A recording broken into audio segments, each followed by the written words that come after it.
नमस्कार मित्रांनो, आज आपण जाणून घेणार आहोत मराठी टेलिव्हिजनमधील लोकप्रिय अभिनेत्री जुई गडकरी यांच्या जीवन प्रवासाबद्दल. जुई गडकरी यांचा जन्म 8 जुलै 1988 रोजी कर्जत, महाराष्ट्र येथे झाला. त्या एका मराठी कुटुंबात वाढल्या. त्यांचे पणजोबे प्रसिद्ध साहित्यिक राम गणेश गडकरी होते. अभिनय क्षेत्रात येण्यापूर्वी जुई यांनी सहाय्यक दिग्दर्शक म्हणून काम केले.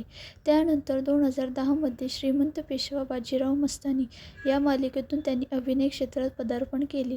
त्यानंतर माझी या प्रियाला प्रीत कळेना आणि तुझं विण सख्यारे यांसारख्या मालिकांमध्ये त्यांनी भूमिका साकारल्या.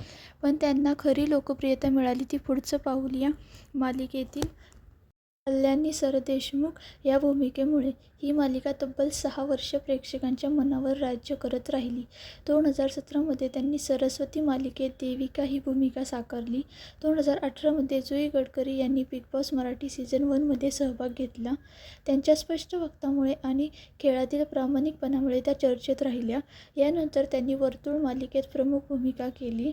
2020 मध्ये त्या सिंगिंग स्टार या रियालिटी शोमध्ये स्पर्धक म्हणून सहभागी झाल्या. सध्या जुई गडकरी ठरलं तर मग या लोकप्रिय मालिकेत सायली सुभेदार ही भूमिका साकारत आहेत. या भूमिकेमुळे त्यांना पुन्हा एकदा प्रचंड लोकप्रियता मिळाली आहे. त्यांच्या वैयक्तिक आयुष्याबद्दल बोलायचे झाले तर त्या 2011 पासून अभिनेता प्रसाद लिमये च्या सोबत रिलेशनशिपमध्ये आहेत. जुई यांनी त्यांच्या आयुष्यात अनेक अडचणींचा सामना केला. त्यांच्या जिद्दीमुळे त्या अनेकांसाठी प्रेरणास्थान बनल्या आहेत. 2023 मध्ये ठरलं तर मग मालिकेसाठी त्यांना आउटस्टँडिंग लीड ॲक्टर फिमेल हा पुरस्कारही मिळाला. अशा प्रकारे मेहनत, जिद्द आणि अभिनयाच्या जोरावर जुई गडकरी यांनी मराठी मनोरंजन विश्वात स्वतःचे वेगळे स्थान निर्माण केले आहे. व्हिडिओ आवडला असेल तर लाईक, शेअर आणि चॅनेलला सबस्क्राईब करायला विसरू नका. धन्यवाद.